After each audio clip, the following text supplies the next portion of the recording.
Chers amis, bonjour. Parmi les nombreuses erreurs d'interprétation de la Torah, j'en ai relevé une qui concerne le décalogue, qu'on appelle les 10 commandements, plus précisément les 10 paroles. Et cette erreur concerne en fait l'interdiction, donc le commandement qui consiste à interdire de voler. Lotignov, dit le texte. Je pense que beaucoup d'entre vous pensent qu'il s'agit du vol de biens, du vol d'argent. En fait, il n'en est rien. Le vol dont il est question, c'est le vol, on dirait plutôt l'enlèvement d'un individu, l'enlèvement d'une personne, le rapt. Et donc, il ne s'agit pas du tout de l'interdiction du vol. L'interdiction de voler de l'argent, des biens, se trouve en fait dans la paracha qui suit celle du décalogue. Celle du décalogue, je rappelle que la première version du décalogue se trouve dans Yitro, paracha Yitro dans le livre de l'Exode. Et juste après Yitro, on a la paracha de Mishpatim, où là, effectivement, il est dit « Lotignovu » au pluriel, « vous ne volerez point ». Et là-bas, il s'agit effectivement de l'interdiction de voler. Comme le dit d'ailleurs le Shulchan Aruch, cette interdiction concerne le vol d'un juif ou d'un non-juif, sans aucune différence. Et donc, c'est une interdiction que vous connaissez. En revanche, l'erreur très répandue, c'est de penser que le vol du décalogue donc serait le même. Et donc vous l'avez bien compris que ça ne peut pas être le même, puisque la Torah en général ne se répète pas.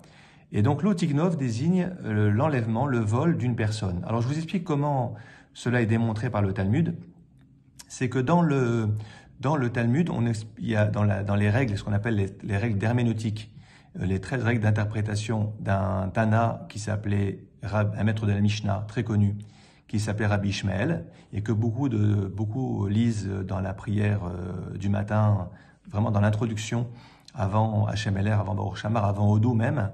Donc on a ces 13 règles, et dans les 13 règles, vous en avez une qui s'appelle Vedavar al-Lamed Me'inyano, c'est-à-dire qu'il y a des lois que l'on apprend, que l'on déduit de leur contexte. Le vol, dans les 10 commandements, dans les 10 paroles, se trouve à côté de l'assassinat, de l'interdiction d'assassiner quelqu'un, et à côté de l'interdiction de l'adultère.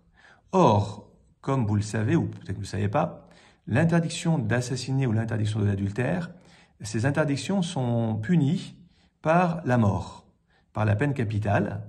Et du coup, les sages du Talmud expliquent que le vol qui vient à côté, qui est écrit donc dans ce contexte, ne peut désigner qu'un vol qui est puni par la même peine, donc par la peine capitale, la peine de mort. Or, comme vous le savez aussi, le vol d'objets d'argent n'est pas puni par la peine de mort, il est puni en général par l'obligation de rembourser le double de l'objet du vol, kefel, mais absolument pas par la mort.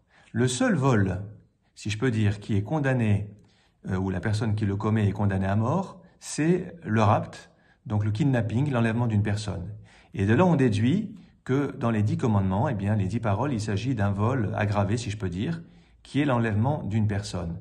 Je pense que vous avez compris pourquoi j'ai choisi de traiter ce sujet, pour une raison très simple, c'est qu'on a aujourd'hui des personnes, encore une fois, si on peut appeler cela des personnes, qui ont enlevé des frères, des sœurs de notre peuple.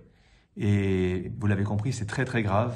Alors évidemment, le texte ne dit pas pourquoi est-ce que l'enlèvement est puni de la peine de mort, mais on comprend très bien que c'est justifié, car quelle horreur de s'en prendre à des personnes, de les enlever, des bébés, des enfants, des femmes, des gens âgés, des personnes jeunes, et puis avec la souffrance pour les familles, la souffrance que ces personnes endurent. Et donc on comprend bien que la peine de mort est évidemment justifiée quand on réfléchit effectivement à l'horreur de ce que constitue un enlèvement, qui est quelque part une forme de meurtre, puisque enlever une personne, le priver de sa liberté de mouvement, de circulation, de sa liberté d'être avec ses proches, de vivre normalement comme tout le monde, eh bien, quelque part, c'est le tuer, c'est l'assassiner. Faisons évidemment en sorte, mes chers amis, qu'ils ne disparaissent pas par notre souci constant de se souvenir d'eux, de ne pas les oublier, et merci Hachem, avec l'aide de l'Éternel, qu'ils puissent très rapidement retrouver leur famille. Amen. Shabbat Shalom.